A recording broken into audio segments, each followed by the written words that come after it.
principalmente os brasileiros aqui vão lembrar que 2013, junho de 2013, foi um momento de uma convulsão social, de um momento político muito importante na história do Brasil e com várias implicações e várias leituras. E mais ou menos naquela época, poucas semanas depois, um grupo estava se encontrando para fazer uma série de seminários, discussões, viagens. Estivemos em 3 cidades diferentes, Rio de Janeiro, Brasília e Manaus, trabalhando, discutindo, visitando comunidades locais, e daí nasceu um vínculo muito forte entre esses colegas, professores, a maioria deles, vindos de vários continentes, do continente africano, da América do Norte, aqui da América Latina, onde discutimos prioritariamente 3 eixos centrais, né? A problemática da pobreza e da violência foi o tema discutido durante a nossa estada no Rio de Janeiro, a questão da sustentabilidade do meio ambiente, trabalhado pelo grupo na cidade de Manaus, e a questão da política, trabalhada durante os dias que nós ficamos em Brasília. Todos esses temas, claro, trabalhados dentro do eixo central, que era o tema do cristianismo evangélico e mudança social no Brasil, né? Então, a gente pôde ali naqueles dias, que foram muito interessantes, de uma riqueza indescritível, discutir um pouco como é que o movimento evangélico no Brasil está relacionado a esses 3 grandes temas: sustentabilidade, meio ambiente, política e a questão da pobreza e da desigualdade social. Vocês veem, enquanto eu falo, um slideshow, uma série de fotos oriundas desse encontro. E se nós estamos aqui hoje, isso se deve muito a esse encontro promovido pelo Instituto Nagel, que é um instituto que vocês vão conhecer hoje. O seu fundador está aqui, o seu primeiro presidente está aqui, e vocês vão conhecer um pouquinho desse instituto. E nós estamos aqui como resultado desse encontro que aconteceu lá em 2013. Foi interessante, algo interessante. Há cerca de poucos meses atrás, talvez 1 mês e meio, 2 meses atrás, Freston dava uma conferência para nós do Núcleo de Estudos... Deixa eu só aparecer nessa reunião aqui, que eu já... Freston dava uma conferência para a gente no Núcleo de Estudos em Religião da Universidade Federal de Goiás, né? E assistindo à conferência que nós do NER organizamos, estavam alguns colegas que estiveram nessa viagem em 2013 do Nagel, e lá a gente teve a ideia: olha só, nesse tempo de pandemia, por que não fazer um encontro virtual, um encontro remoto, para discutir temas, aqueles mesmos temas, inclusive, de 2013, mas dentro de um novo contexto, dentro de um novo quadro social. Então, foi daí, dessa conversa despretensiosa, que nós nos reunimos e propusemos a realização desse webinar, que vocês começam a assistir agora. Com toda a presteza, nós estamos recebendo esse webinar, que está sendo conduzido pelo Instituto Djanira de modo maestral, né? E com o apoio da Faculdade Teológica Sul-Americana e, claro, do Instituto Nagel. Então, é basicamente isso que nós vamos conversar a partir de agora, e eu quero começar, então, chamando a Daniela Frozi, que vai nos falar um pouquinho sobre o Instituto Djanira. Eu quero apresentar a Daniela. Daniela Frozi possui graduação em nutrição pela Universidade Federal do Rio de Janeiro, com mestrado em alimentos e nutrição pela Universidade Estadual de Campinas. Seu doutorado em nutrição foi trabalhado na Universidade Federal do Rio de Janeiro, com período de doutorado sanduíche no Observatório de la Alimentación da Universidade de Barcelona. Daniela Frozi é diretora executiva do Djanira, Instituto de Pesquisa e Ensino, membro da coordenação executiva da Rede Brasileira de Pesquisa em Soberania e Segurança Alimentar e Nutricional. Daniela também é professora colaboradora do Programa de Pós-Graduação de Políticas Públicas de Saúde da Fiocruz, em Brasília, e pesquisadora associada do Observatório Brasileiro de Hábitos Alimentares. É conselheira nacional de segurança alimentar da Presidência da República entre 2007 e 2019. Coordenadora de Comissão Permanente do Direito Humano à Alimentação Adequada, na gestão do CONSEA 2017 a 2019. Então, eu quero agradecer a atenção de vocês e já, antes de passarmos a palavra para a Daniela, vamos assistir alguns vídeos, tá bom? E aí o Alexandre vai dar o play aí e exibir esses vídeos para a gente.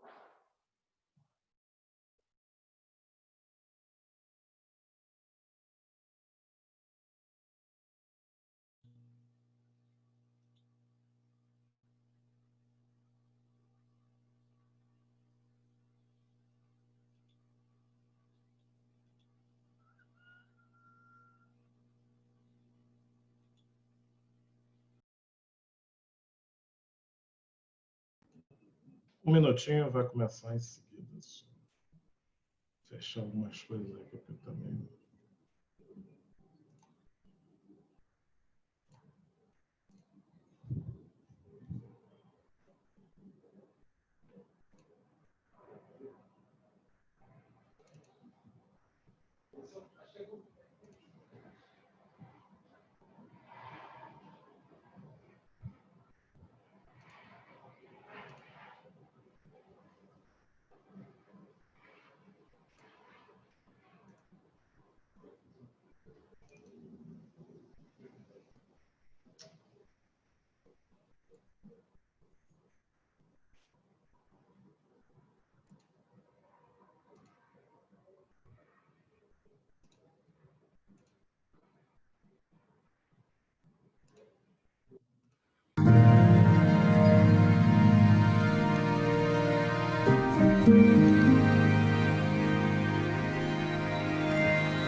Our nation has passed a grievous point in history.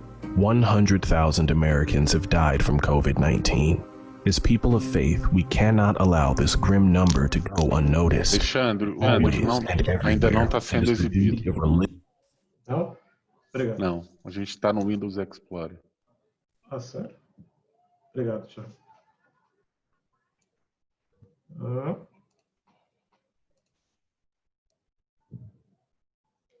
Okay, no problem here.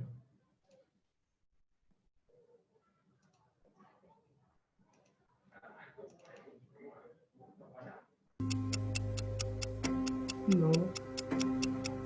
Our nation has passed a grievous point in history. 100,000 Americans have died from COVID-19. Sim.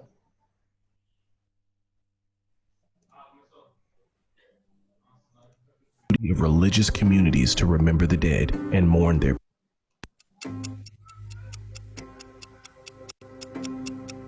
Our nation has passed a grievous point in history.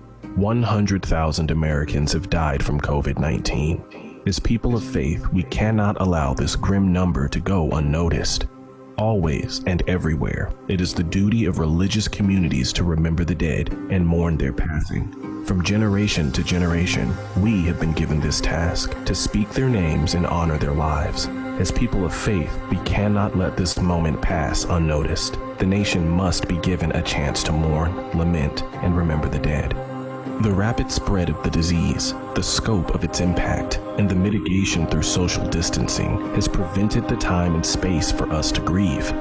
To meet this need, religious communities across faiths are acting with unprecedented unity.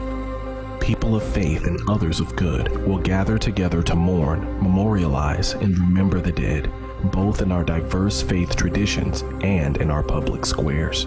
Together, we will pray for the healing of our nation. On May 29th, 30th, and 31st, Friday, Saturday, and Sunday, America's religious communities will gather for the first time following this grim 100,000 marker. Each, in keeping with their own traditions and practices, will mourn our American dead and pray for the healing of our nation. Muslims on Friday, the Jewish community on Saturday. On Pentecost Sunday, we will name, honor, lament, and offer tributes to the lives of those who have died across our Protestant, Catholic, Evangelical, Pentecostal, African American, Hispanic, Asian American, and Native American traditions and communities. But religious communities do not act alone. The U.S. Conference of Mayors, which represents over 1,400 cities and towns, is supporting this call for a time of collective prayer with a day of mourning and lament on Monday, June 1st at noon local times with interfaith clergy. COVID is also revealing long-standing inequities and difficult truths. Our democracy is broken. We are suffering unequally across racial, ethnic, and generational lines. And we must commit to transforming these disparities if we are to truly heal our nation. We invite you to join with religious and civic leaders across the country as we take a moment on Monday, June 1st at noon to pause and join together in collective mourning and lament. We also hope you will share this video with others and post your own prayers or tributes to your loved ones lost to this pandemic on social media on this day. Stay safe and God bless.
esse segundo posto que o Brasil hoje ocupa, e essa marca, 100 mil brasileiros mortos, como uma humilhação.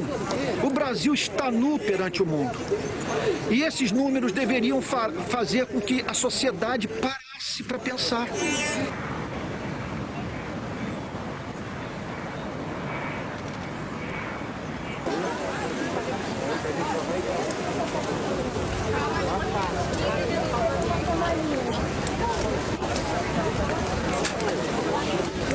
Faça o nome, sobrenome e função.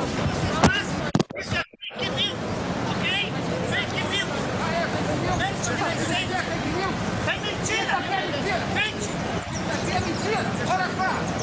Eu tive que pegar o corpo do meu filho e botar dentro de um caixão, dentro de um saco. Não, você não pode falar que é fake news. Mas eu acho que é uma fake news. Não, eu quero te explicar por que não é fake news.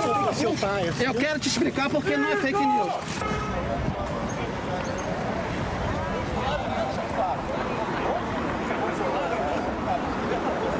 É um pesadelo que te acompanha 24 horas. Estou tendo muita ajuda, estou tendo muita compreensão das pessoas, mas você luta o tempo todo.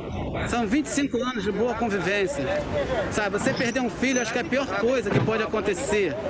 E você escutar o deboche das pessoas falando que isso é uma mentira, é pior ainda, essa insensibilidade. Vai comemorar a morte! Vamos comemorar a morte! Vai comemorar a morte! Vai comemorar a morte! Vai fazer o quê? O que você vai fazer? O que vai fazer comigo?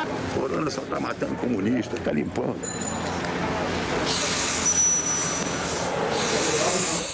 Bom dia pra ele.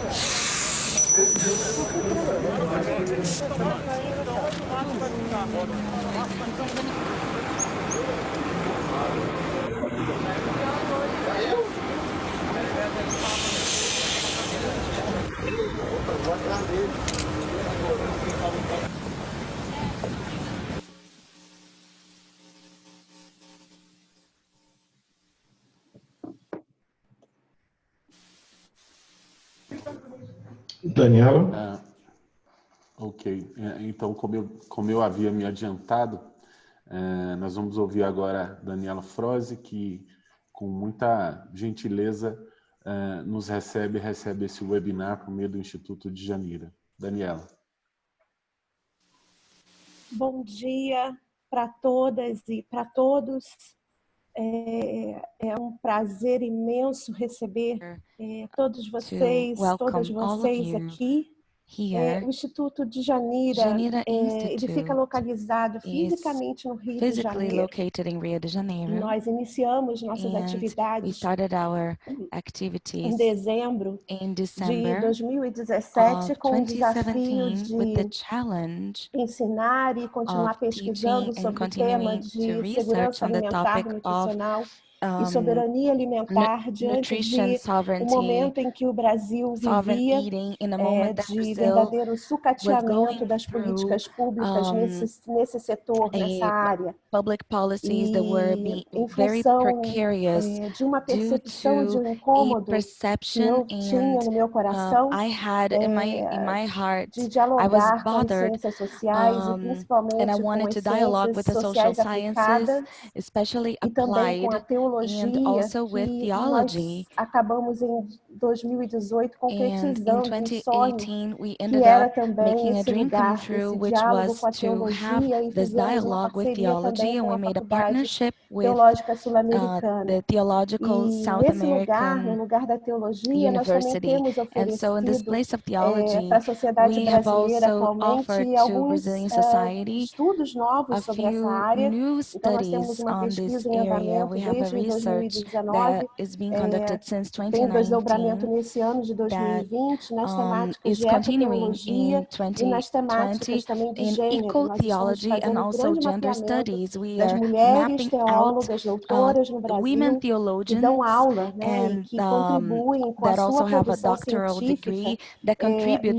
contexto brasileiro, principalmente nas áreas que fazem interface com a teologia da comida. Esse é o grande interesse do Instituto de Djanira. O Instituto de Djanira tem esse lugar no mundo, né? Vem da nossa participação, do nosso engajamento, e a gente fica muito feliz de estar fazendo a abertura desse evento aqui, em cooperação com o Instituto Nagel, porque foi lá, né, lá atrás, em 2013, como o Tiago falou para a gente aqui no início, que tudo isso nasceu no meu coração, né? Nasceu no meu coração, nesse lugar da gente dar voz à ciência, dar voz a esse lugar que vem da academia, né? Como os saberes reunidos nesse lugar, não de forma definitivamente autoritária, mas ao contrário, de forma dialógica, de forma horizontal, de forma humanística, né? E de forma também a revelar os valores que aprendemos também com a caminhada de Jesus. Então, nesse lugar, o Instituto de Djanira também é um instituto que realiza também alguns cursos, né? E que providenciam uma ciência construída para dialogar com a multidimensionalidade da alimentação. Para a gente interessa praticamente todas as ciências, todos os diálogos com as ciências humanas, principalmente, porque tudo isso impede todas as problemáticas do que nós vivemos atualmente, tanto nos Estados Unidos quanto no Brasil, impedem o direito humano à alimentação adequada. Então, a baixa capacidade teológica de compreensão sobre o fenômeno também da fé e sobre Deus e sobre todos os processos que envolvem também a teologia majoritária que temos no Brasil e também nos Estados Unidos, que é a teologia protestante, né, e cristã de uma forma geral. Então, todas as não construções de forma complexa dessa teologia também impedem o direito humano à alimentação adequada, na medida que essa teologia pode promover cenários de intolerância religiosa e de outras formas de intolerância numa sociedade como a nossa. Então, o diálogo do Instituto de Djanira, muitas pessoas me falam, nossa, vocês estão contribuindo tanto. É porque o lugar da mesa, né, o lugar do alimento, o lugar da comida para todos, exige de nós comportamento desse lugar também de dividir saberes, de dividir conhecimentos, de dividir aquilo que tem de melhor na ciência humana e ciências também da alimentação e também da teologia, para que a gente construa uma sociedade melhor, uma sociedade que seja capaz de olhar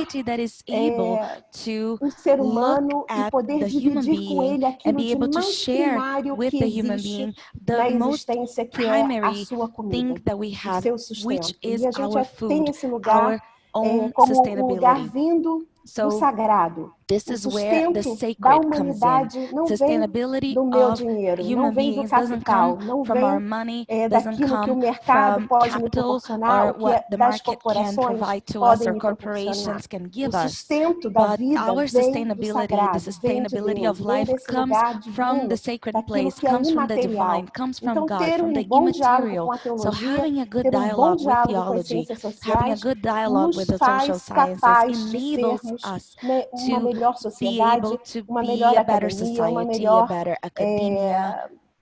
sociedade em transformação para esse lugar do direito humano, para esse lugar da dignidade humana, para esse lugar de uma sustentabilidade humana na face da Terra, onde todos habitem o mesmo lugar que é o planeta. Né? E a ele também demos também um lugar de diálogo também, porque a natureza também é sujeito desse sustento que vem desse lugar do sagrado. Então, para a gente, todas essas comunicações e todos esses diálogos proporcionam, de fato, esse lugar do direito humano à alimentação adequada. Então, por isso, a gente está muito feliz e também pela parceria estabelecida para a realização desse encontro. Eu agradeço ao John, eu agradeço o coração desse ser humano incrível que eu pude conhecer. Eu fico muito emocionada. Porque o que está nos unindo hoje aqui, infelizmente, é esse lugar da pandemia, porque grave A morte moment. tem nos unido, infelizmente, mas o que nos All uniu these em deaths have 2013 foi a vida e foi united a us. luta But in pela defesa da 2013, vida. what united us was Então, life esse encontro tem para mim um lugar fighting muito for life. So especial, this que meeting é o here, this sopro da webinar, has a very esperança special place, de which is the novamente blow, nos the wind of unirmos, hope, Estados that Unidos e once again we Brasil, can gather para a together in the United construção States and Brazil de to build and to movimentos pela construct this defesa da vida, movement to fight for movimentos life, to defend consistentes life, a e consistent resistentes movement pela and defesa da resistant vida. movement Muito for obrigado, eu life. agradeço Thank you so much. aos coordenadores I would like Alexandre to e o thank Eric, the também que coordinators, nos ajudaram Alexandra nesse and also processo Eric, dessa that bela helped us construção. very much in this E process passo of agora, eu acho, a building palavra para o Tiago, que vai anunciar this o moment, and professor I'll Jorge turn na over to sequência. Tiago. He's Muito going to obrigada pela announce presença de Dr. vocês, pelo apoio de vocês. George E eu Barros in the desejo sequence, que esse the evento next seja um speaker. So I evento hope that this frutífero, event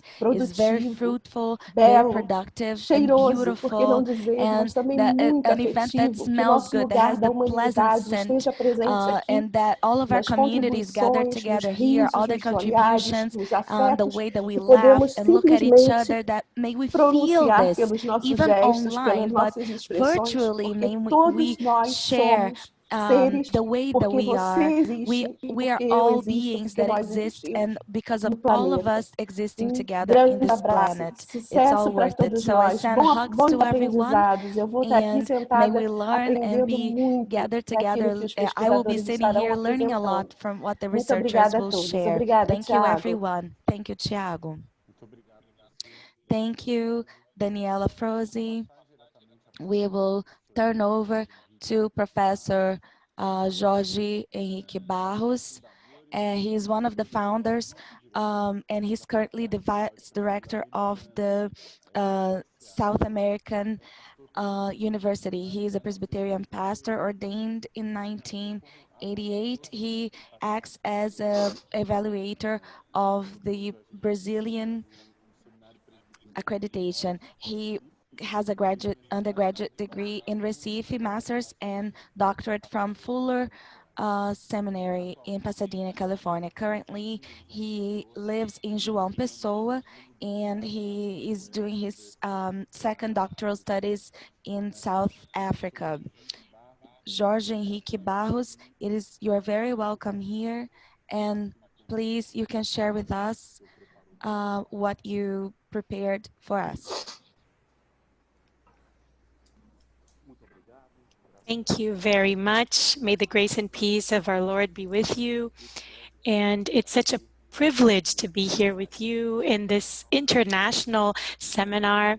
I would like to greet you with the love of our school for this beautiful initiative coming from the Djanira Institute, this Rio campus, in this partnership that we have with Daniela and Alexandre. And you know, Daniela, that we are also moved right now because it's this is the scenario that we are in, and it is such a privilege to be here. Last year, I had a sabbatical in New Haven, in Connecticut, in the United States, and I'm doing research using the Yale Divinity School Library, and I had the privilege of being invited by Dr. Mariano Avila, who is a New Testament scholar at the Calvin Theological Seminary in Grand Rapids, and he invited me to teach, and I was there teaching in Spanish and in English, and I had the opportunity of personally getting to know the Nagel Institute.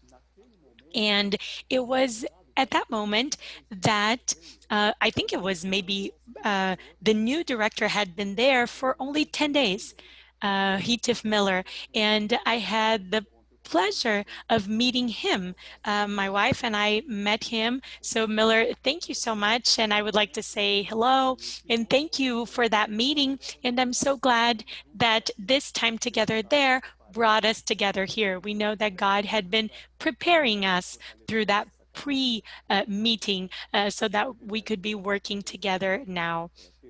It is a privilege to have been at that institute and knowing that Paul, Alexandre, and other people had done research and had even published a book. And so I was very happy to be in that opportunity to be there. So my remarks are very short. I would just like to say that in this moment that we are experiencing, in my humble opinion, what I see is that we have four critical moments in the history of humanity. And so that's why our emotions are so strong at this moment. The first aspect of these is that the world is experiencing this crisis of a polarized political scenario. We're talking about this in terms of political parties, churches, families, relationships. And so this coronavirus crisis actually found a world that is completely polarized on a global level. And there's no perspective of global solidarity, especially in stronger countries that are dominating those who are the weaker countries. The second aspect that I see that we are experiencing is that there is no global leadership. There is this lack of world leaders that have a humble character, that are sensitive, that have a gaze to the poor. And the leaders that we have now on a global level, they are fighting wars against invisible enemies. They're creating wars, and they're not fighting against corruption and hunger. We have been hearing so much about corruption, but we know that other topics are here in Brazil, corruption was highlighted, whereas other topics were ignored. And the third aspect that I would like to mention is that the coronavirus is facing a world that is completely bankrupt. In many, actually all of the continents, going from poor nations in Africa to richer nations in the Americas. And this creates so much uncertainty. It makes us feel insecure about tomorrow. And I would like to remind you that before the coronavirus crisis, and it wasn't even afterwards, right? But before the coronavirus, 46% of the world population was living under the line of $5.5 per month. So you can't blame coronavirus for this, because we were already experiencing this economic chaos. The coronavirus pandemic made things worse, of course. And now, talking specifically about Brazil, because these three issues were on a global scale, but in Brazil, we had a divided church before the coronavirus came. So the church is polarized, and there's hardly any consensus, really, not even on the best practices to face and to deal with the coronavirus. So this church started to be seduced by other topics, by other issues, and it found a people, talking about the evangelical Christians, that are completely divided, and the coronavirus just made us even more divided. So our role as theologians, men and women, scholars, people who work in theological institutions, our role is to be able to read this scenario, to understand where we are, but at the same time, we can't do that without hope.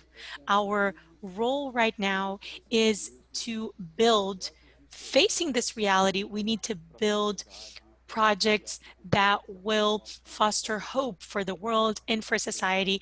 And of course, our challenge is to be able to understand that we need to be like Abraham. It's time that we believe against all odds, just like our father Abraham did. And I believe that this meeting is going to bring many discussions, and the challenge will be for us to consider in all of our theological reflections that are going to be influenced by sociology, by philosophy. We need to consider agendas and practices that will help us to face this moment that we are experiencing. So I'm very happy to be here. I want God to really enlighten us, and so that we can have this mind that is receiving the light of the Lord, and a heart that is warm for the Lord will allow us to be merciful and to experience a moment of compassion. And I hope that theology will be our inspiration. So I'm celebrating this moment that we are all here together. Thank you very much. Thank you very much, Dr. Jorge Barros. And now we are going to hear the first remarks of Dr. Joel Carpenter. Dr. Carpenter has a bachelor's degree from Calvin College, a bachelor's degree in theology. He has a Master of Arts with a focus in history by Johns Hopkins University, and he is a PhD in history by Johns Hopkins University. He was the president at Calvin College from 96 to 2006, and he was the founding director of the Nagel Institute, which was the institute that promoted our meeting in 2013. He retired in 2019 from the Nagel Institute. So we are very thankful for all the support that they have given us and that Joel personally has given us, and we give you the floor. Thank you very much, Tiago. I'm not entirely sure what all you said, but it was doubtless very flattering. What a delight to meet with you all, and and a privilege really to be able to reflect together on this moment, this strange and bizarre and deeply saddening and disturbing moment in our time.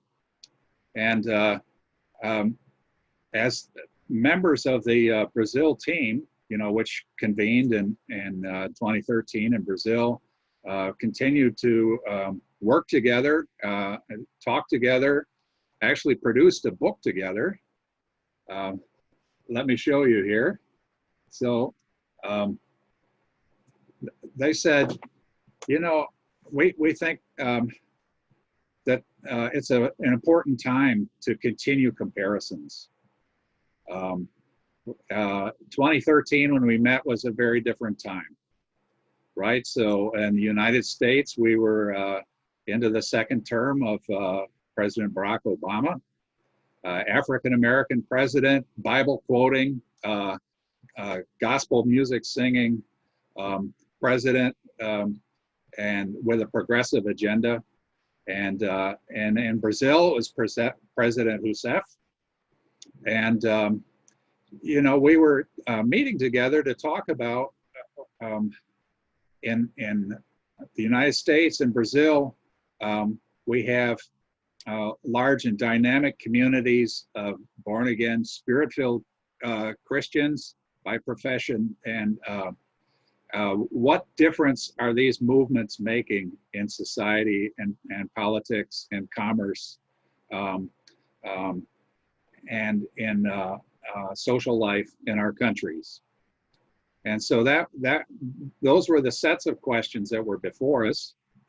And I think a lot of what the Americans brought to the seminar to begin with was what we had read writings of sociologists and political scientists studying religion in Brazil. So we had read our Paul Freston, and we had read our Alexandre Fonseca, and so we knew that this was not a particularly rosy story. Evangelicals in society, evangelicals in politics, dynamic movements, especially in Brazil, Pentecostalism, and increasingly so in the U.S. too. But in Brazil, entry into politics that came with assumptions that born-again, sanctified people would act justly in politics, but increasingly the record showing being co-opted by the system and its corruptions. And of course, we have a long history of that in the United States. It's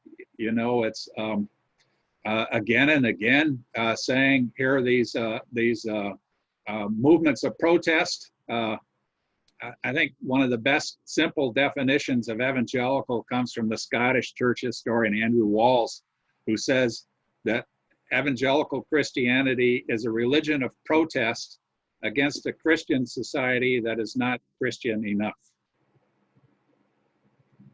So succeeding waves of religion of protest, saying society is going to hell. We need to be saved. There is a better way. But again and again, seeing that sort of impulse being co-opted by society. And so we knew that story in the US. We were hearing that story from the Christian scholars in Brazil as well. But it was interesting when we got to Brazil and we made our visits in the favelas, in the riverbank villages up the Amazon, or up the Rio Negro it was, in Brasilia, talking to politicians. We saw something different too. We saw something quite hopeful in most cases. Here were born-again, spirit-filled people who were sacrificially giving of themselves for the betterment of their country. And so we saw what we might say maybe the sunnier, more progressive side of Brazilian evangelicalism. And it was heartening. It truly was. But, you know, as we continued the conversation through the years and eventually came out with a book, we got more sober-eyed once again and faced down the realities. But that's really the background for this webinar, is how do we face down the realities in front of us now? And how do people of faith take responsibility here?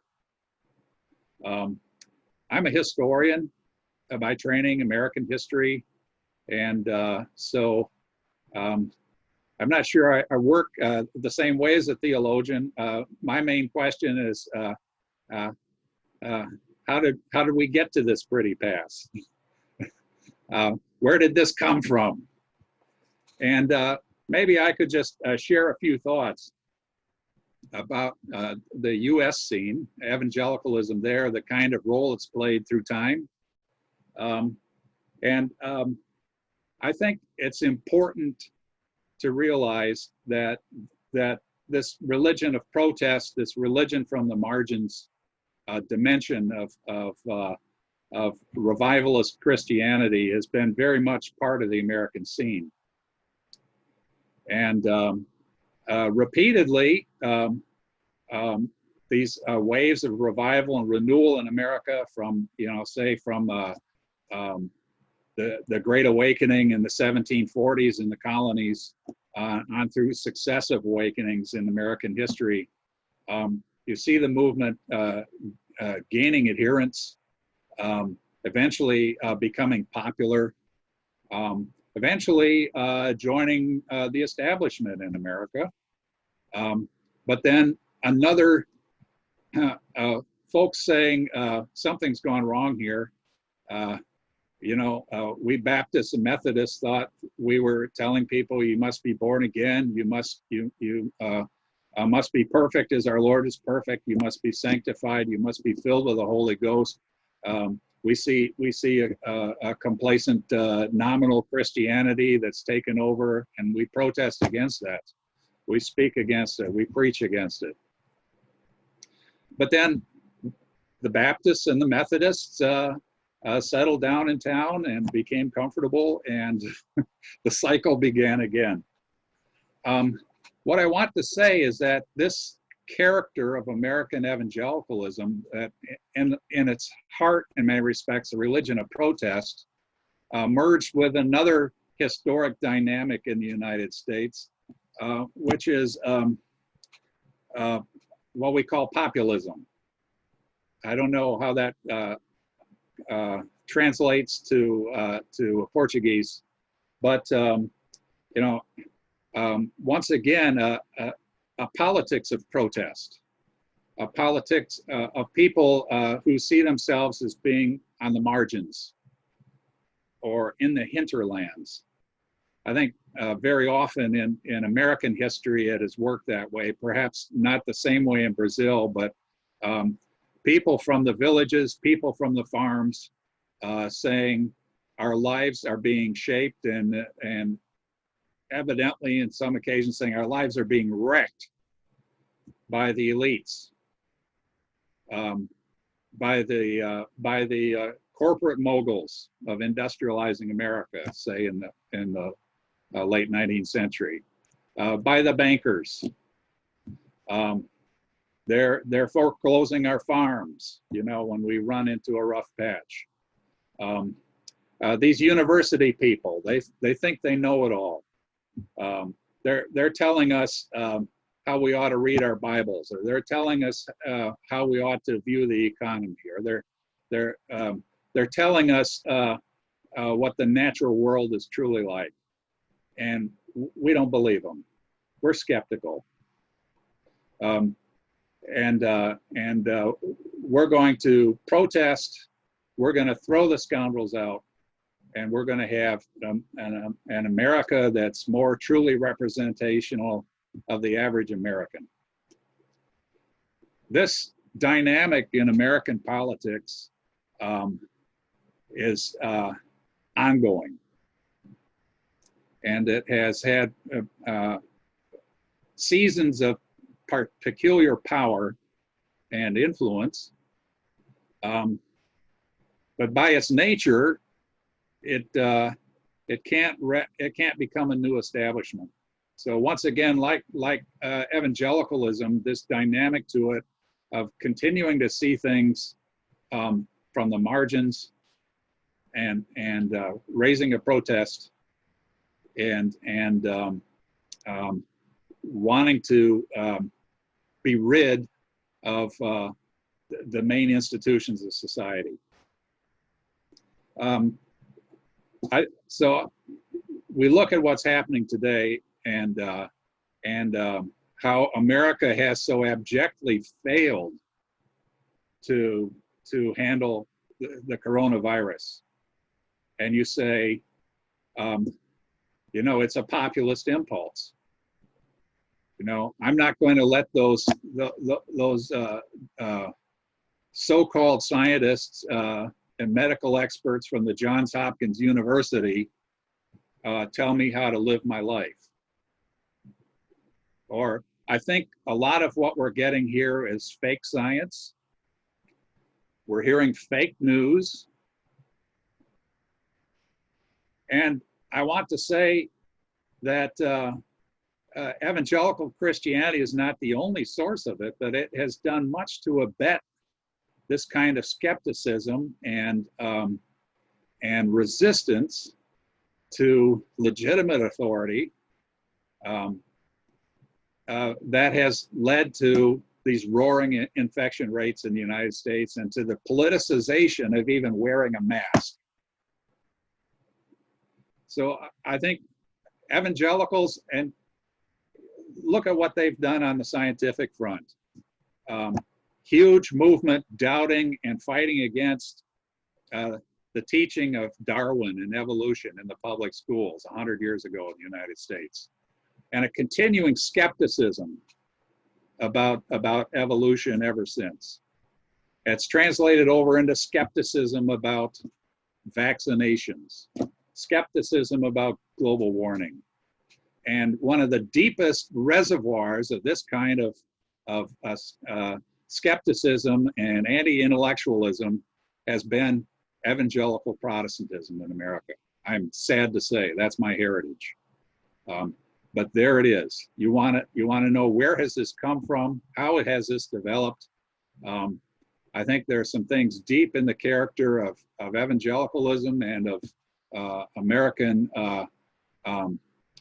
populist politics that has led us to our failure in curbing the virus.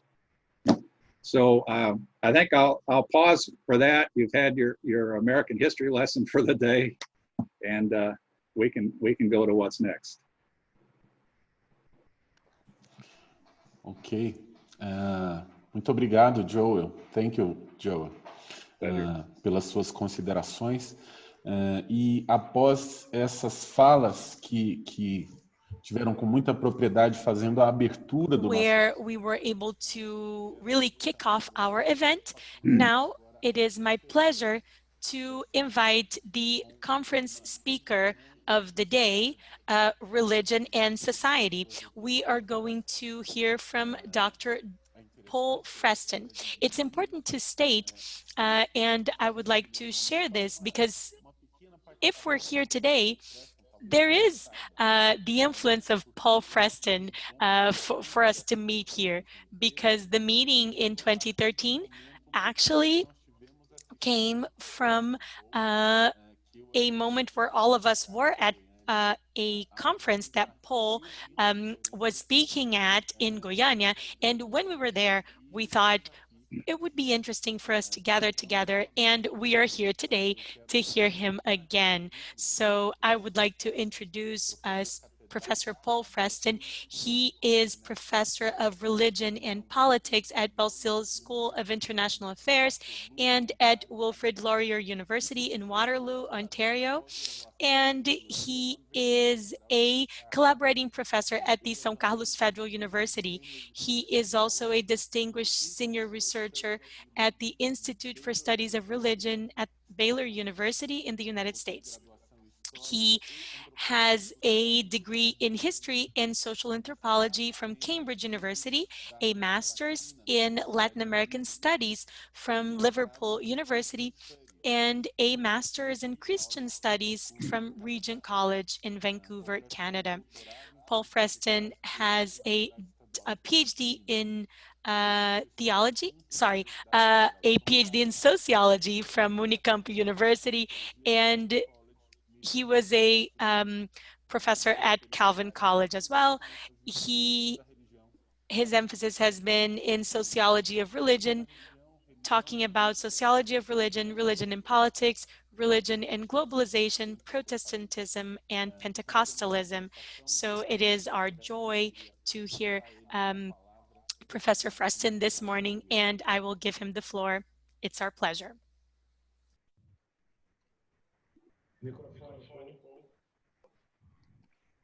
Oh, you're muted. Sempre esqueço.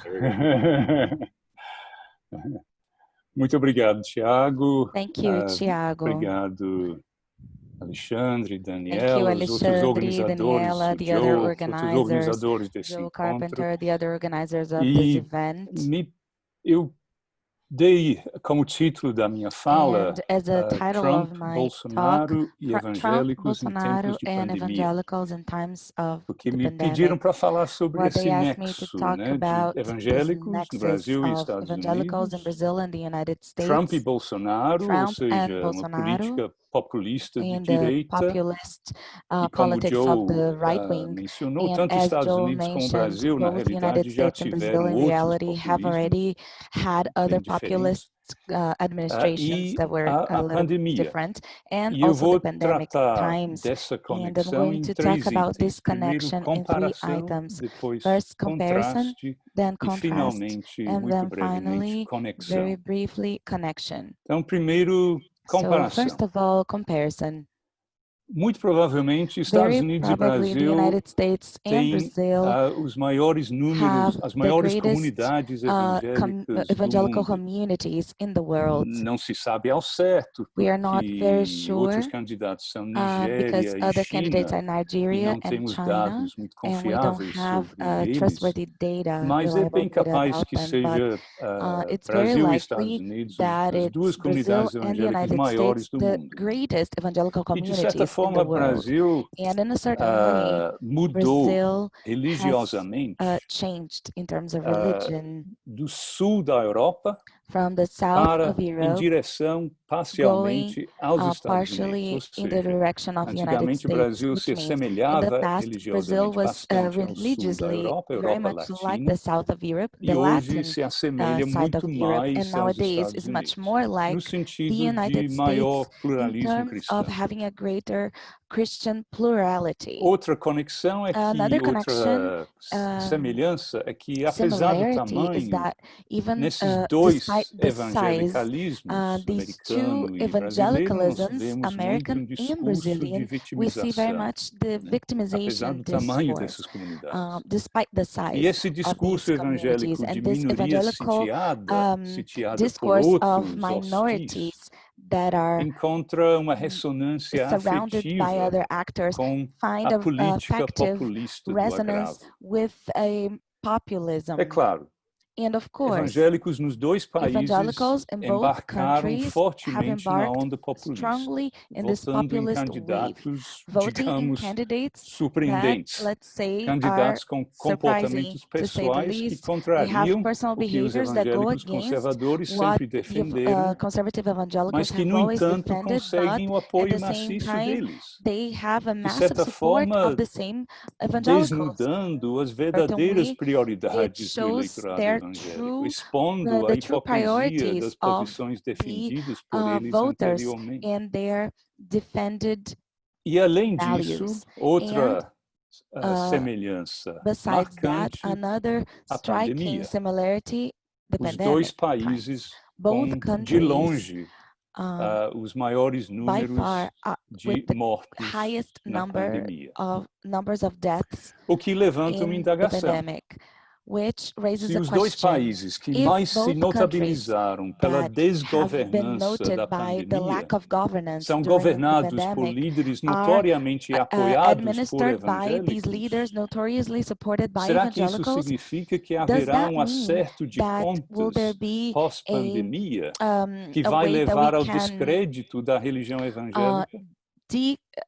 Isso sem falar das muitas igrejas nos dois países que continuam ignorando deliberadamente as recomendações científicas de controle da pandemia e se tornam super espalhadoras do vírus. Interessante que houve recentemente um survey global que perguntou o que as pessoas achavam da reação dos seus próprios governos à pandemia e também se acharam melhor a resposta chinesa ou a resposta americana à pandemia. Só 3 países avaliaram a resposta americana como melhor do que a resposta chinesa, onde tudo começou. Quais são esses 3 países? Os próprios Estados Unidos, Taiwan, logicamente, e Coreia do Sul, igualmente, mais ou menos logicamente. O resto do mundo avaliou a resposta chinesa como melhor do que a resposta americana. E quanto à avaliação da resposta do seu próprio país, adivinha que país vem em último lugar? Brasil. Agora, além disso, poderá haver efeitos negativos mais sutis, ligados a elementos populistas que muitos evangélicos embarcaram com entusiasmo nos últimos anos, boa parte devido a uma expansão indevida do conceito de fé. Primeiro, o prestígio declinante do modelo neoliberal e do Estado mínimo diante das dimensões sanitárias e econômicas da pandemia. Em segundo lugar, secondly, o choque de realidade está levando a um apreço renovado pela ciência, pela expertise e pelo conhecimento acadêmico em geral, enfraquecendo o anti-intelectualismo, tanto secular como religioso. E, finalmente, a liderança política populista tem sido obrigada a enfrentar a dura realidade, não podendo mais viver de slogans e de notícias fabricadas, e tem demonstrado as suas limitações fatais. Os messias falsos não fazem milagres no mundo real, somente no universo paralelo em que seus seguidores habitam, no qual tudo se justifica pela suposta necessidade de atacar as instituições nocivas e as correntes de pensamento nocivas que alegadamente dominam o mundo. O que une todos esses exemplos, neoliberalismo, anti-intelectualismo e populismo, é o conceito de fé. Fé no mercado, fé no senso comum e fé em messias políticos. Mas acossada pela crise, a fé esperneia desesperadamente e ameaça efetuar um curto-circuito. E as bolhas noticiosas funcionam a todo vapor, veiculando leituras alternativas que mantêm as premissas básicas dessa fé. Isso sobre as comparações e os contrastes. Todas as semelhanças que elenquei também constituem contrastes que fazem toda a diferença entre os dois países. Brasil foi do sul da Europa, parcialmente em direção aos Estados Unidos em termos religiosos, mas também foi parcialmente em direção à África subsaariana, com sua multidão de formas pentecostais carismáticas de cristianismo. E o Brasil é muito mais pentecostal do que os Estados Unidos. E isso faz uma diferença. Uma delas é que a crise atual do coronavírus e o novo normal, que vai durar não se sabe quanto tempo, é um desafio, sobretudo, para formas de religiosidade que dependem fundamentalmente daquilo que Durkheim chamava de assembleias efervescentes. Ainda não se aperfeiçoou a efervescência virtual. Também, obviamente, todo o passado religioso diferente. O evangelicalismo nos Estados Unidos pode se agarrar à história, à nostalgia, mas agora, segundo muitas pesquisas recentes, está em declínio. No Brasil, por outro lado, ainda cresce e se prende ao futuro e não ao passado. E o envolvimento político, apesar de todas as semelhanças, também difere. Nos Estados Unidos é impelido fundamentalmente por organizações ideológicas que mobilizam as bases evangélicas. O Brasil, por outro lado, depende muito mais de iniciativas corporativistas denominacionais. Há ainda outras duas diferenças muito importantes, raça e partido. A questão da diferença fundamental entre a postura política dos evangélicos brancos e dos evangélicos não brancos. E também a questão de partido, que o fenômeno populista, o fenômeno Trump nos Estados Unidos tomou conta de um dos grandes partidos tradicionais, enquanto que no Brasil isso não aconteceu e tem uma base partidária extremamente frágil. Quanto ao Brasil, boa parte dos líderes evangélicos que agora apoiam Bolsonaro haviam apoiado os governos do PT. E se a identificação ideológica era fraca naquele caso, também não devemos presumir necessariamente que seja forte agora. Essa é uma das diferenças com relação ao apoio evangélico branco a Trump. Minha leitura é que, em boa parte, os evangélicos americanos perspective on this is that the white American evangelicals voted on Trump and remain as their strong defenders, because what they seek is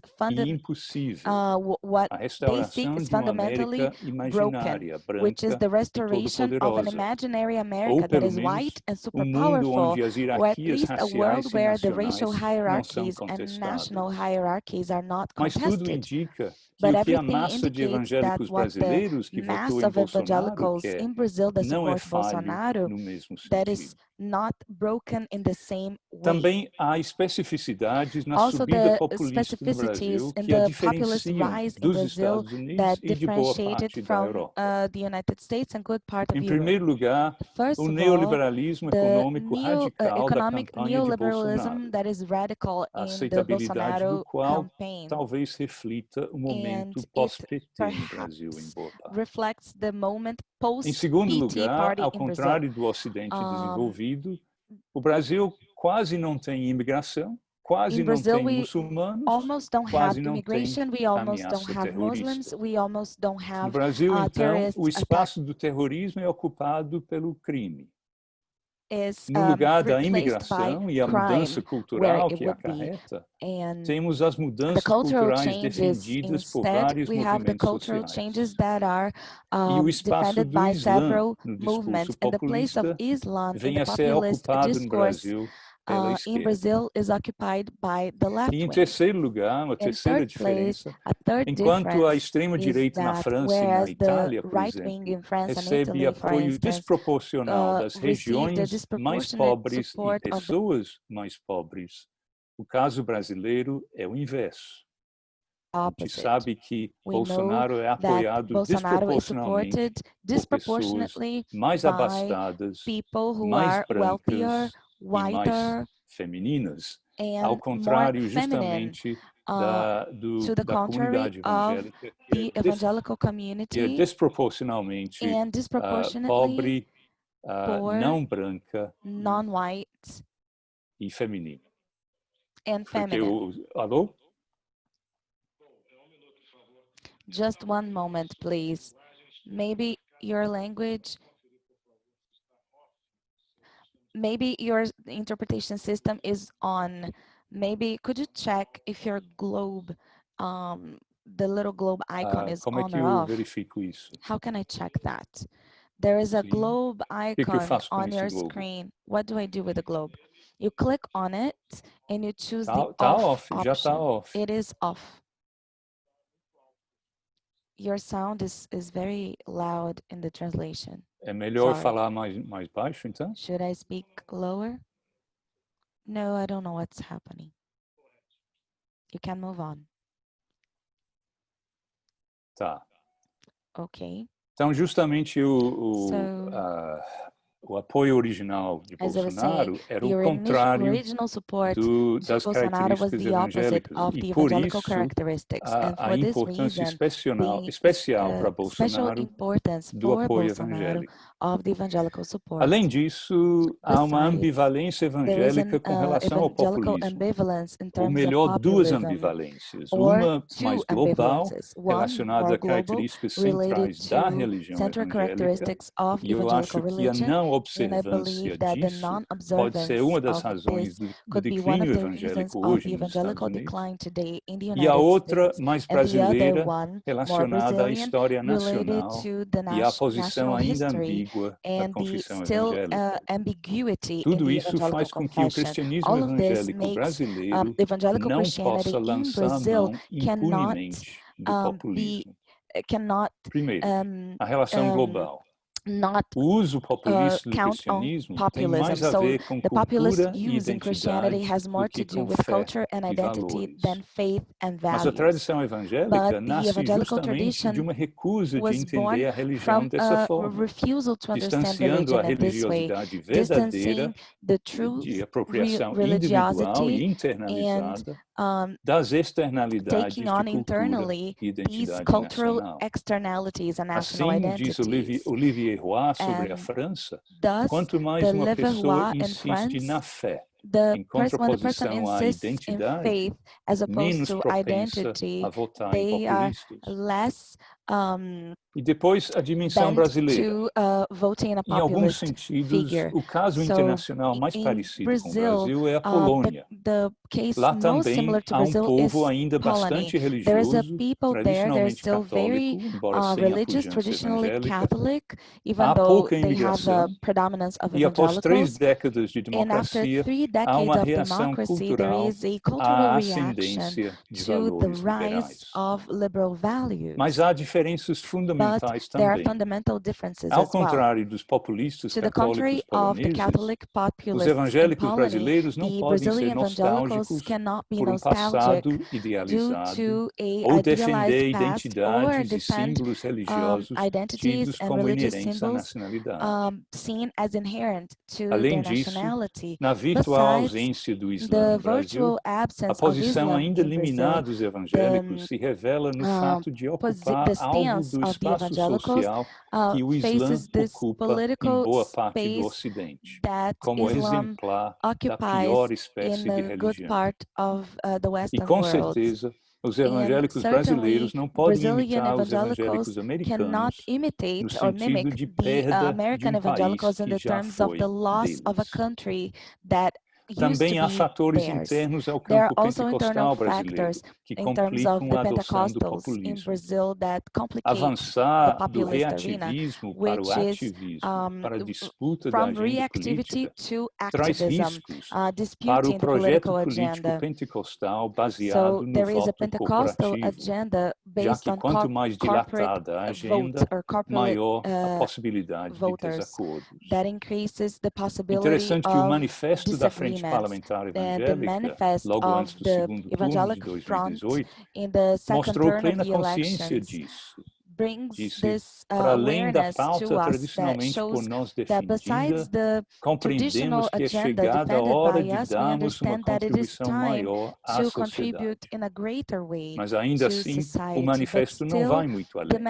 As afirmações mais contundentes se encontram no item Revolução na Educação, mas se reduzem basicamente à necessidade de combater o que vem como a propaganda comunista e a ideologia de gênero nas universidades públicas.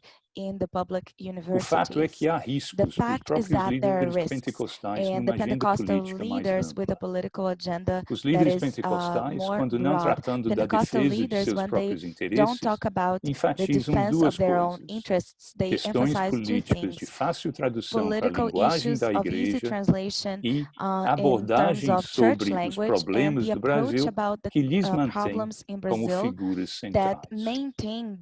Portanto, tendem a fazer uma análise social que é simplista e interesseira, ressaltando justamente a sua própria competência e importância. No Brasil e na América Latina como um todo, a novidade histórica em termos de mudança religiosa é que essa mudança que aconteceu nos últimos 50 e tantos anos, em que um quase monopólio católico foi eludido pelo protestantismo, mas a novidade é que essa mudança aconteceu não de fora pela imigração, mas de dentro pela conversão, e não de cima pela ação do Estado ou das elites, mas de baixo surgindo a partir das bases sociais. Esses fatores, sem dúvida, favorecem uma afinidade com o populismo. Como também a corrente teológica pentecostal, conhecida como guerra espiritual, que reivindica possuir insights especiais sobre os problemas do país e os meios de solucioná-los. Tudo isso se encaixa bem com a ideia populista de que há formas de conhecimento que as elites não possuem e até desprezam, e que setores do povo são atores centrais no drama de resolução desses problemas. Por outro lado, o populismo representa muitos perigos para os evangélicos brasileiros. Eu vou mencionar apenas 5. Primeiro, a valorização populista do cristianismo como cultura e identidade, mais do que como fé e valores, representa um retorno à forma de religião em oposição à qual o evangelicalismo se insurgiu historicamente.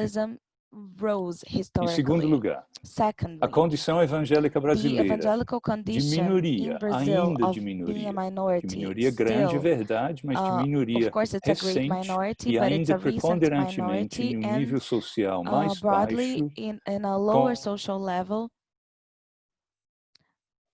fraquejam disso crises educacionais e institucionais. Em terceiro lugar, os riscos para o modelo político pentecostal baseado no voto corporativo de alargar demais a sua agenda política.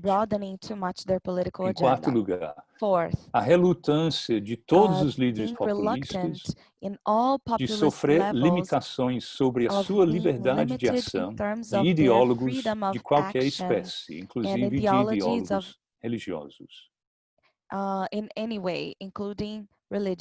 E em quinto, da política, no caso de uma comunidade religiosa extremamente fragmentada, sem instituições representativas fortes, em determinar a face pública da comunidade inteira e comprometê-la com uma imagem negativa diante da opinião pública. Por isso, inclusive, o desgoverno do coronavírus pode ser especialmente perigoso para os evangélicos brasileiros. Os evangélicos se tornaram muito mais associados ao governo Bolsonaro do que com qualquer governo anterior. Mas isso pode constituir um passo maior que as pernas, um tiro que vai sair pela culatra e prejudicar as suas perspectivas políticas futuras. Já se alcançou um espaço prático na política, mas ainda não, a meu ver, um espaço seguro e largamente aceito na identidade nacional, nas narrativas da brasilidade. Ainda há um relacionamento meio atravessado, meio contraditório, que o populismo apenas acentuou mais do que superou. Portanto, a adoção precoce de uma linguagem de maioria pode ser uma transição que veio cedo demais, impelidos por fatores contingentes como a reação popular contra os governos do PT e contra a corrupção. Na realidade, em certo sentido, rende mais uma comparação não entre evangélicos brasileiros e evangélicos americanos, mas entre evangélicos brasileiros e católicos americanos. Eu usei essa comparação num artigo que fiz sobre Marina Silva, falando do teto de vidro que pode existir para evangélicos ainda na política. No Brasil, houve 2 presidentes protestantes não praticantes, Café Filho nos anos 50 e Geisel nos anos 70, mas não eleitos pelo voto popular, nenhum dos 2. Mas a evangélica que chegou mais perto da presidência foi Marina, sobretudo em 2014. Quase com certeza, Marina não perdeu a eleição de 2014 porque era religiosa ou porque era evangélica pentecostal. Outros fatores também pesaram na sua queda. Mas a religiosidade em geral e a religiosidade evangélica em particular tiveram, sim, uma parte importante. Isso, pelo menos em 3 níveis. Primeiro, ela pagou o preço por algumas de suas próprias ações e atitudes religiosas, mas ela também pagou um preço, digamos, pelos pecados políticos coletivos da comunidade evangélica. Marina não foi acusada do uso hipócrita da religião para fins políticos. Pelo contrário, o problema para ela era justamente a sua sinceridade, porque o dito fundamentalista ou uma pessoa santa, mas suscetível a pressões fundamentalistas, como ela foi retratada várias vezes, é mais preocupante do que o hipócrita. O que tudo isso sugere sobre o Brasil? Será que ainda opera um teto de vidro quando um evangélico se torna realmente um candidato sério a presidente? Será que há alguma comparação com a experiência de candidatos católicos nos Estados Unidos? Primeiro, em 1928, Al Smith, e depois Kennedy em 60. Smith, em 28, enfrentou uma carrada de panfletos denunciando a sua fé católica como a mãe da ignorância, superstição e intolerância. Havia rumores que ele daria ao Papa um escritório na Casa Branca. E tudo isso não somente dos loucos.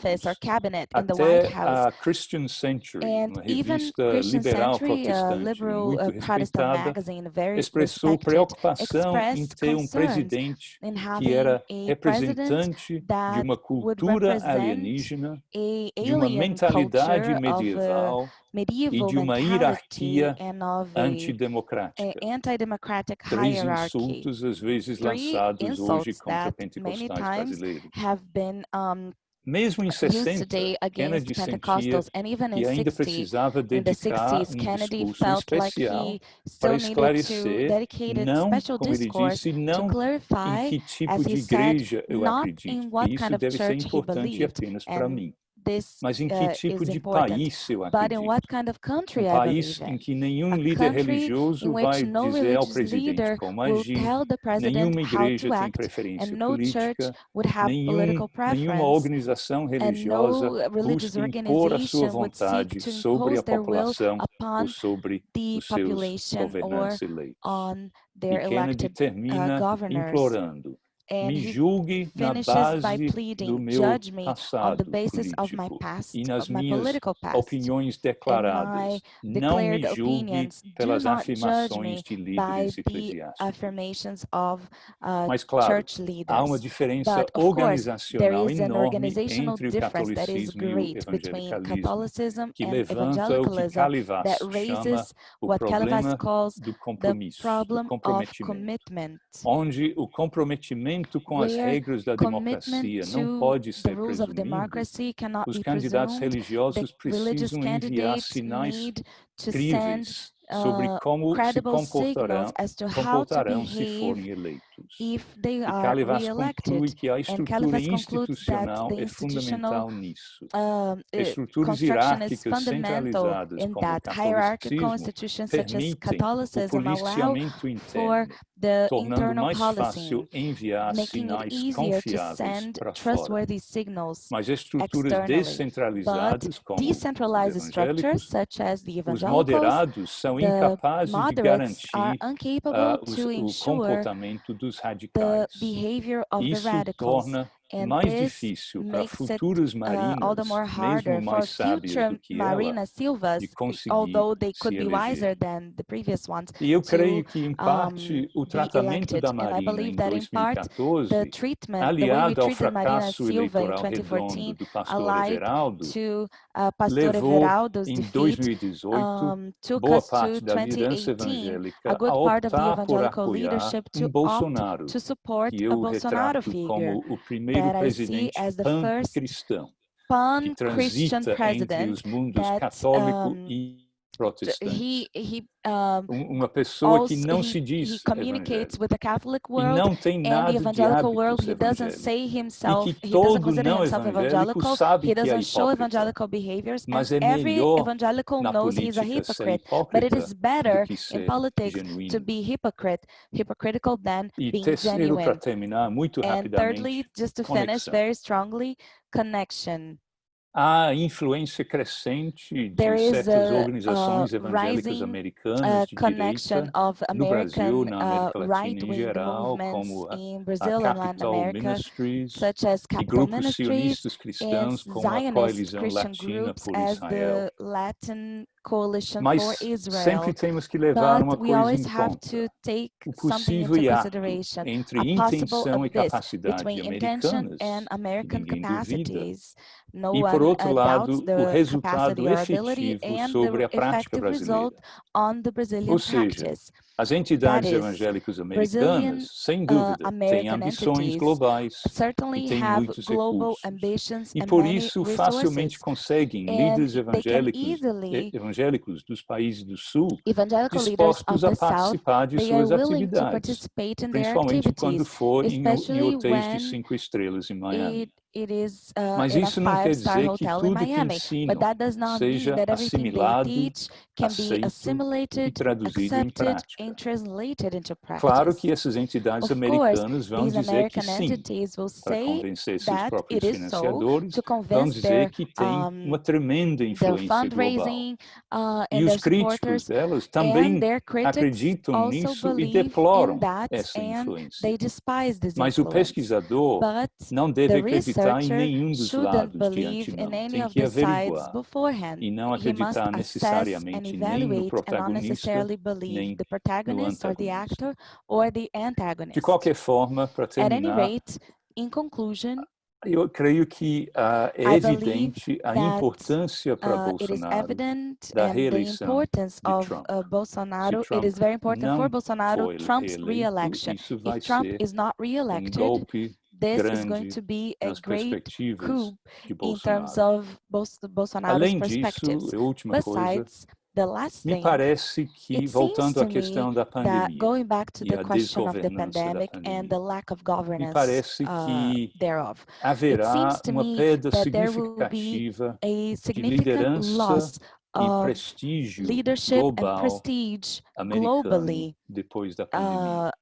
American Claro, prestige essa globally perda, after the esse pandemic. Of course, declínio this de loss and this liderança decline global vinha global vindo leadership antes da pandemia already por algum tempo had já. been happening before Mas the o governo pandemic, Trump e, but sobretudo, the a Trump pandemia administration and overall the aceleraram o pandemic processo. times accelerated this E process isso pode ter that was implicações already underway, and this can have não implications somente para not a only exportação for religiosa the americana, American mas religious também export, para but uma also atratividade for mais the difusa more dos diffuse Estados Unidos attractiveness of the United como States influência sobre a as vida an religiosa influence ao over the redor do religious mundo. life Ou around the seja, a world. capacidade That is, global da global imagem dos capacity Estados Unidos of the como image nação of the United de States conferir as a nation associações to positivas confirm em certas correntes positive associations religiosas. in certain religious Não que o branches declínio or americano, currents. nesse Not sentido, that the será American decline substituído in pela this sense China. would be replaced by China. Antes, eu creio que veremos I believe that algo de before that we vácuo, will see a vazio, vacuum, mundo an novo emptiness, em a que new haverá world um in which desencontro, there will be talvez sem precedentes, a entre lack o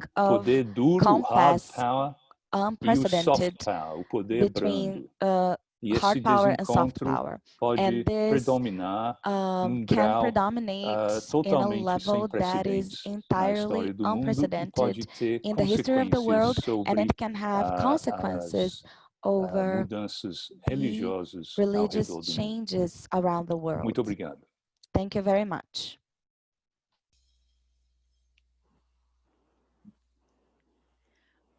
Well, we are the ones that are very thankful, and we would like to open the floor for a Q&A session.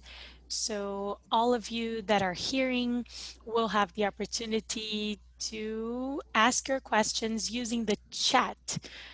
So you can send your questions in writing through the chat, and I am going to ask Paul to answer two questions that were received here. Tiago, just a minute. I'm going to stop and start the translation, and it's hard for those who are hearing in English. So let me just stop. Give me just a minute, okay? Então, terminei a tradução agora. Finish the translation and restart because the sound in English is so bad, so strong. Sorry for the English people. And you start again now. I hope It's better now, I think so. I don't know. Ok, muito bom. Sorry for Obrigado, Alexandre. Então, como a gente ia dizendo, vocês têm a oportunidade, por favor, tragam aí na opção do chat. You can send your questions in writing and through the chat. You will send it, and I am going to send the questions to Paul Freston. So Geraldo Vitelli Jr., he asks 2 questions in one. So this is what he says. It's a theoretical and conceptual answer. He says that Thomas Piketty states that the notion of populism should be avoided as a whole because it doesn't allow you to consider the complexity of the world. How would you assess this criticism from Thomas Piketty? And his second question is, even in the pandemic, Bolsonaro's popularity has grown, and those who assess the government as good or great now are even in larger number than those who consider the country bad. And I would like you to talk about this, explaining if you think that if this is related to the financial assistance that poor communities are receiving now. So there's another question from Shirley Rolls. She says, Paul, in the US, the difference in Trump's evangelical support will occur in the suburbs. That is what she means. The suburbs are the middle class. So she says that that is where many of the white populists and female supporters have been located. So the question is, she says that there is some evidence that this strength is weakening. So by comparison, what is the situation in Brazilian suburbs around major cities? I think she means the middle class of the major cities in Brazil in terms of the evangelical support for Bolsonaro. So we have Geraldo and Shirley's questions. So I think, Paul, you can start, and I will continue to collect the other questions from the chat. Well, I don't want to go into a long discussion. And as all concepts are being, many concepts are being challenged, and I believe that stating that it's best to avoid it, so what are we going to do if we can't use populism? What other word or term are we going to use? But I believe that if it serves the purpose and if people understand, it would be good. I think it would be more important. Regarding Bolsonaro's popularity,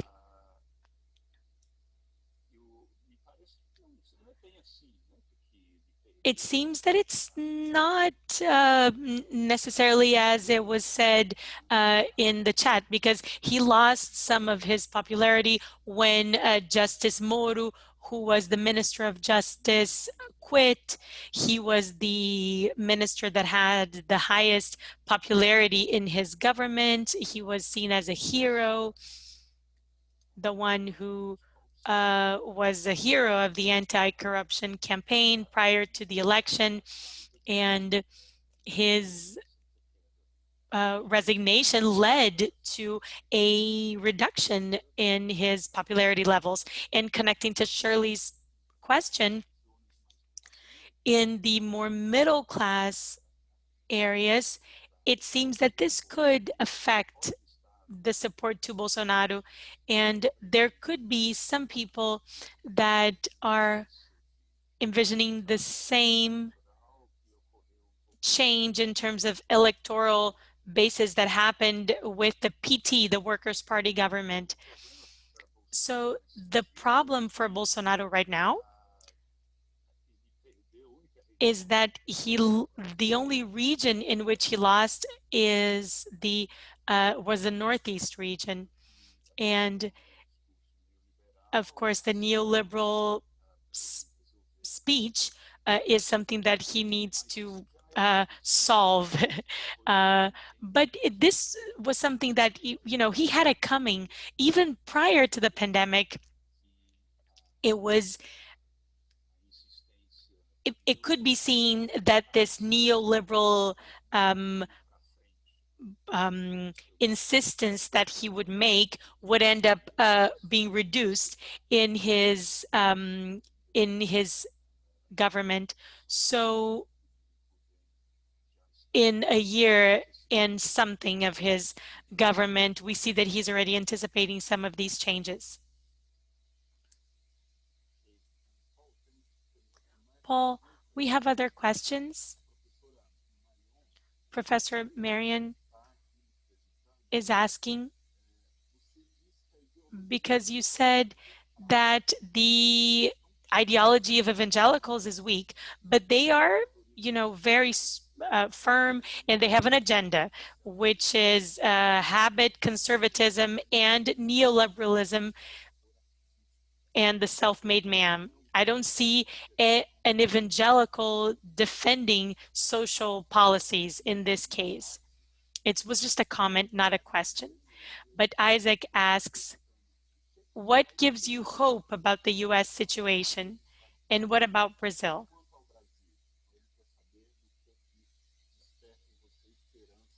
What gives you hope right now? And there's also another question from Moises.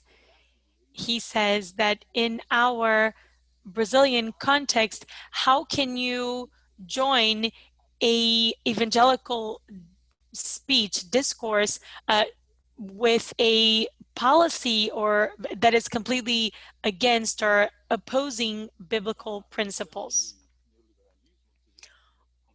Well, the issue of social conservatism, I agree. In terms of neoliberalism, I'm not really sure. I don't know if this is a agenda that is actually followed by many evangelicals. The scant data that we have, the scant quantitative data about the attitude of the common evangelical that are not very recent, they would not suggest that evangelicals are actually prone to this. I believe that neoliberalism as an ideology is actually present in smaller groups of people. Regarding hope, well, hope would be for Trump to have to leave and to leave completely destroyed. Of course, he is going to resist. He's going to fight this. It will be very hard to remove him, but it would be great if he would lose by much.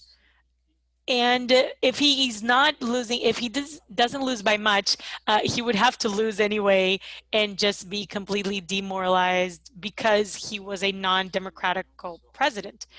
Because this would create immediate effects in the American society, but it would also, of course, reflect in Brazil and in other countries. I believe that many things that Bolsonaro does would have to change if Trump leaves. And the third question, can you remind me again, Tiago? I'm sorry. It was actually in the Brazilian context. How do you put together a evangelical discourse with a politics that is completely opposing biblical principles?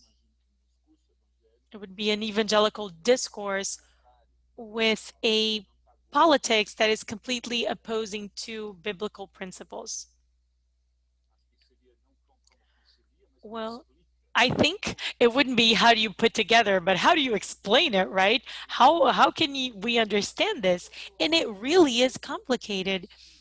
I personally bend towards two things, having to try to understand it and just completely not understanding it at all and being completely flabbergasted at this, because of course people vote for many different reasons. It's very complicated. We can't necessarily think that people will have the worst motivations when they vote, the worst reasons.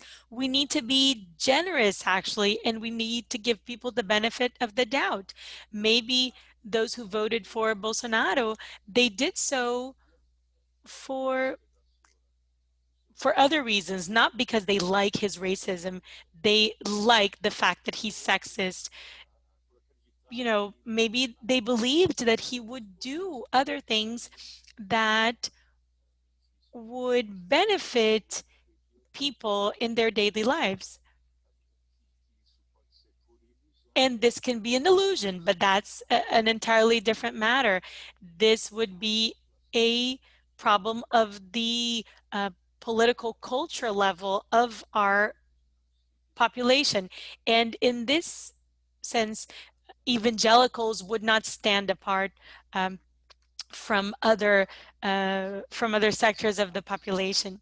But regarding hope, something that I would like to state, making a connection with what Joel said, is that there are evangelical realities that are completely different. And I say this, and I've been saying this for a long time now, we can talk about this abyss between the micro and the macro. So on a micro level, on the level of individual transformation and the local impact, especially in areas of the country where other institutions are just not present, there is a very positive impact that evangelicals made, and this evangelical growth brought a positive social impact to Brazil. On the other hand, on the macro level, especially in formal politics, it is a completely different setting. Therefore, I believe that we should not neglect this difference. We should not try to say that everyone's the same, because there is a lot of variation, there's a lot of difference. And I also believe that there are positive signs. There are some movements that we've seen that are led by different evangelicals that are criticizing this government, and especially their governance of the pandemic. So for those who are trying to find it, it would be possible to see this diversity of the evangelicals in Brazil. The problem is that for many people, this diversity is just not present. And the image is just restricted to this majoritary image of a population that has surrendered to the Bolsonaro populism and is supporting everything that will come in his package. It's very interesting that you would mention that, Paul, because there's this conversation in the chat as you're speaking, and Gideon Alencar and Anderson and Roseli Nóbrega, they are talking about this. They are mentioning this diversity of evangelicals, even though we don't see it, as Marian had said before. So I would like to ask Paul many questions to you. I would just like to comment on something here. about what you just said, Tiago? I have written about this many times. In my opinion, the way for political salvation right now would be two things. First, it's exactly what you just said. We need to defend the political evangelical diversity. And there's not only this diversity in the evangelical scenario. So we not only acknowledge it, but we say that it's important that it is diverse. This is an advantage, not a disadvantage. And we need to show society that this diversity is here. This would be the issue. And it would be championing the political diversity in evangelicals. And it would be, the other aspect would be not discriminating. So having these two as a political agenda would be very important to improve the public image of evangelicals, not only in politics, but since politics influences our image in general, I think it would really help the perspective that people have of evangelicals. Yes, what you just said, Paul, actually answers the next question that Federico Rocha sent. He is a sociologist. He's a dear friend of mine. And he says that you presented two alternatives of political action of evangelical leaders in Brazil. And he stated that these two alternatives are actually favoring populism. And his question to you is, can you talk about these feasible paths forward that would actually strengthen democracy and not populism? So that's his question. And Eliani is asking you, Paul, in this speech in which the evangelical American whites are voting for Trump, how are Blacks facing this in the United States? Are they becoming more, are they becoming organized? And we have seen different protests regarding George Floyd's death. And another speaker said that these brothers, these Black brothers and sisters would have another political representation. You're talking about the United States, right? Okay. No, yes. I just have another question, one last question. We do have more questions, but in this session, I would like to mention a question that is not for Paul, but it's actually for the organizers of the event. So maybe Daniela or maybe Alexandre or even Eric Miller could help. He asked her, Annie Joseph asked, why did you decide to talk about Brazil and United States and not other countries for this conference and to make this comparison? So he would like us to talk about other realities. So maybe Daniela, Alexandre, or Eric could answer.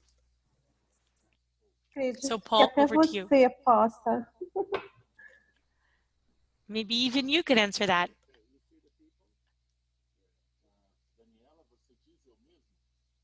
Sim, porque tem a ver com a nossa trajetória, né? A trajetória que começou em 2013. Talvez a pessoa não tenha ouvido o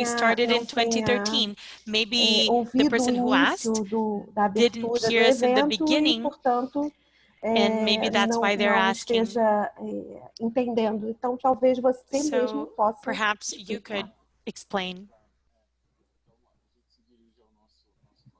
So, Annie Joseph, we would just like you to know what Daniela just said, that this conference today is actually the result of a prior conference in 2013, in which scholars and professors coming from Brazil and United States had this exchange about all these topics. And so this is actually a second event based on that first one. And so we talked about the Brazilian context and the American context, but we don't only want to talk about these countries because we know that we are trying to analyze things from a global perspective. So thank you for your question. And now I would like to give the floor to Paul so that he can answer Federico and Eliane's questions.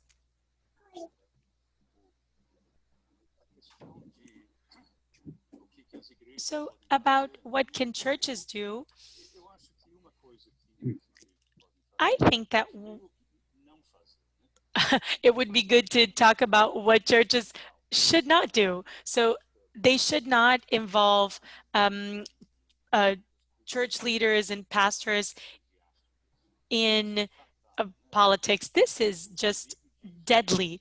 And the danger, the risk had been talked about this since Tocqueville. We've seen this before, because when this happens, instead of getting politics to rise to the greatness level of religion, what actually happens is that religion comes down to the level of politics, at the level of rottenness of politics. And so what should we do? We should teach. We should teach about the political dimensions of discipleship. There are other dimensions in discipleship, and the political dimensions are important. You know, there are different levels of calling, different levels of involvement and engagement, but there are political dimensions to discipleship. Discussions are very important. Something that would be a wonderful testimony to a polarized society would be for us to not have churches where there are no divergences in terms of politics, but you can have diverging opinions, but you should learn how to deal with these diverging opinions. So people would be able to state, wow, you're as divided as we are, but you can handle it, and you handle it in a positive way. So this would be an important way for us to witness to the world. We would also have to consider callings, specific calling to politics. And these callings should not be isolated individual and should not say, I am called and I can do whatever I please, and not church related or officially church related, right? Because this would be related to Tocqueville, but we should consider our community calling.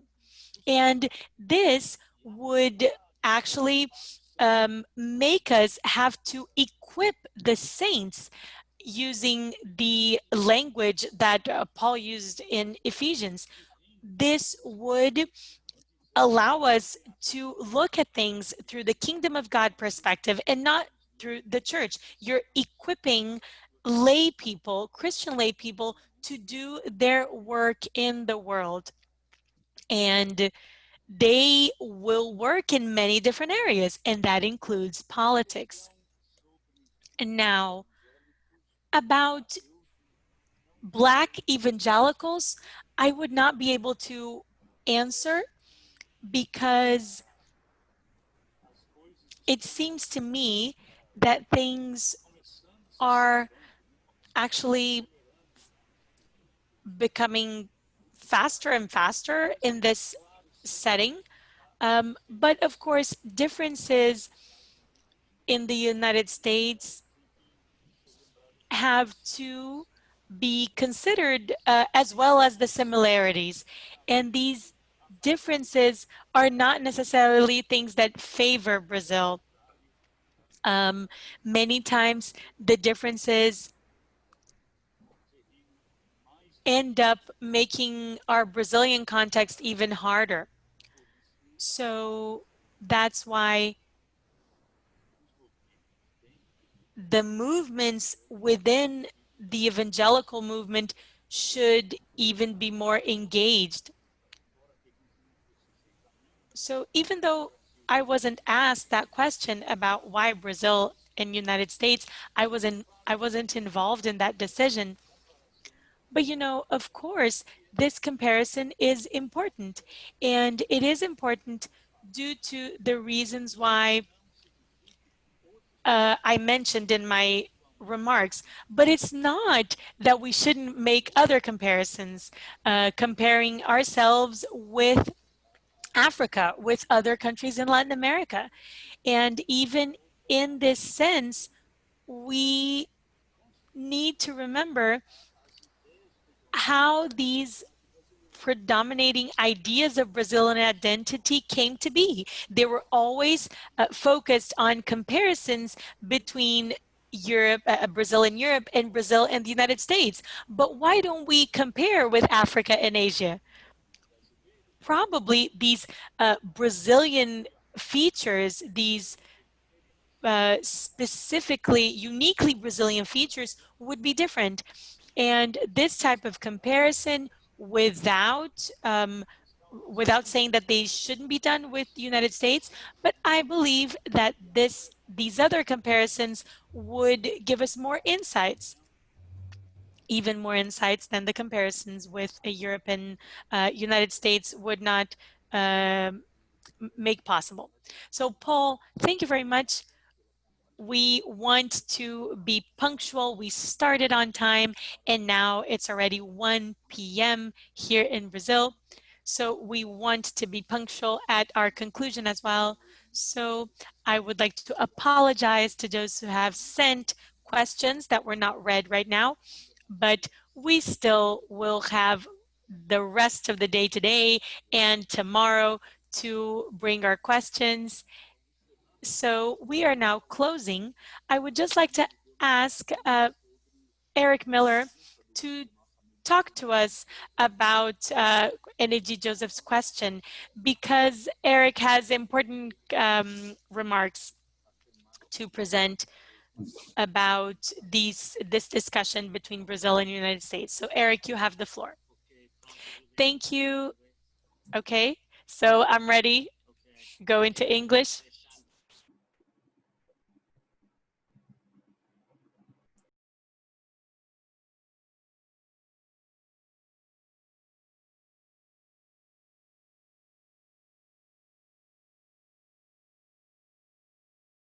Concentrando no Brasil.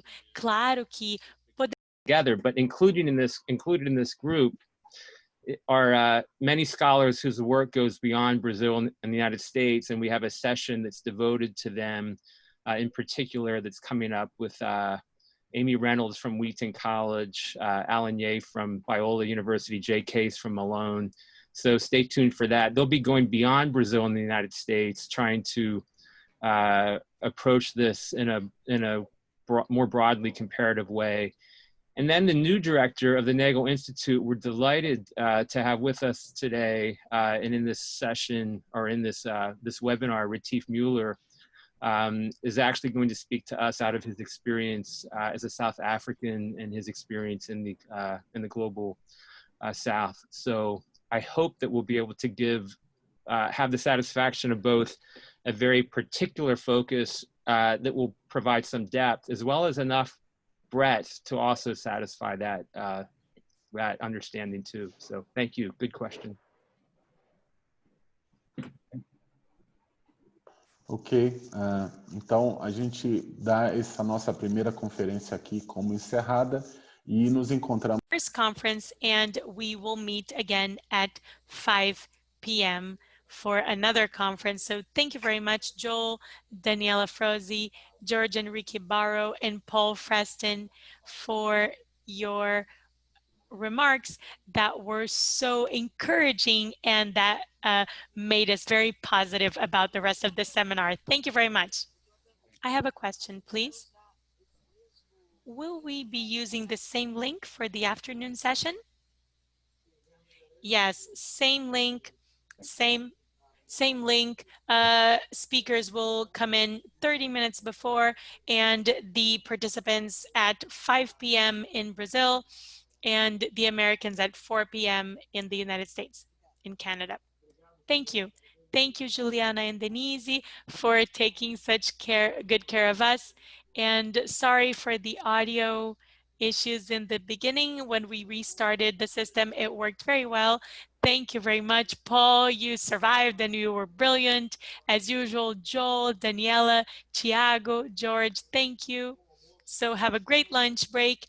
And we will be here. There are many surprises ahead. Don't miss any session, because each session we will have a different taste to it. So thank you very much. You're very welcome. We'll see you at 5 p.m. Thank you. Bye. Have a good lunch.